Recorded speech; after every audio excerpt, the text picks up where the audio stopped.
बिरला बालिका विद्यापीठ चलते हैं, जहाँ छात्राएं महाकवि कालिदास पर आधारित एक लघु नाटिका का मंचन कर रही हैं। विद्योत्तमा ज्ञान गर्विता अति विदुषी राजकुमारी थी। सभी विद्वान उसके साथ शास्त्रार्थ में पराजित हो गए। वे उसके सामने नतमस्तक थे। उसने ये घोषणा की थी कि मैं उसके साथ विवाह करूंगी जो मुझे शास्त्रार्थ में पराजित करेगा। सभी विद्वान चिंतित और क्षुब्ध थे। उन्होंने उससे प्रतिकार करने का निश्चय किया।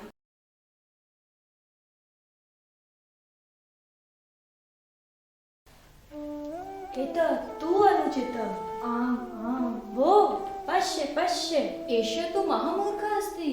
आम् आम् एष एव विद्योत्तमायाः कृते श्रेष्ठः वरः अस्ति।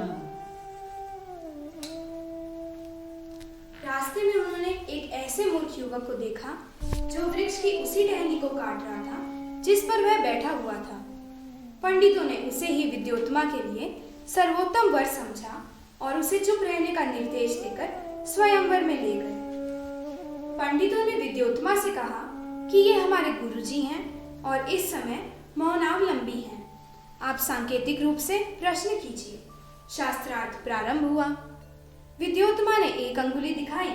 मूर्ख युवक ने सोचा कि ये मेरी एक आंख फोड़ना चाहती है, तो उसने प्रत्युत्तर में दोनों आंख फोड़ने के लिए 2 अंगुलियां दिखा दी। साधु साधु।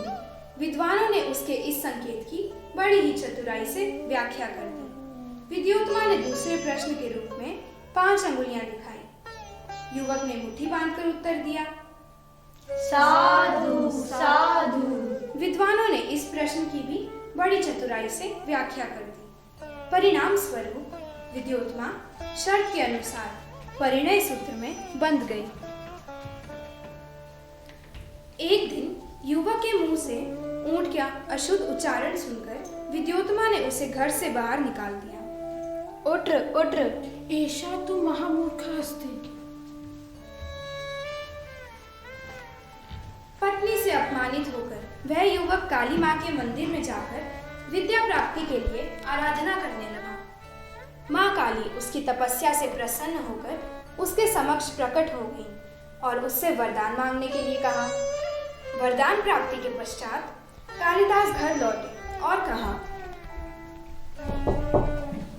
अनावृत्तं कपाटं द्वारं देहि।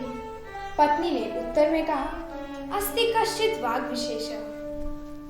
कालिदास ने विद्योत्तमा के इन्हीं शब्दों को आधार बनाकर 3 काव्य ग्रंथों की रचना की। अस्ति से कुमार संभवम, कश्चित् से मेघदूतम, वाग् से रघुवंशम। इसके अतिरिक्त ऋतुसंहार, विक्रमोर्वशीयम, मालविकाग्निमित्रम तथा विश्व प्रसिद्ध नाटक अभिज्ञान शाकुंतलम की रचना की। महाकवि कालिदास को शत शत नमन। धन्यवादः। शुभम भूयात्।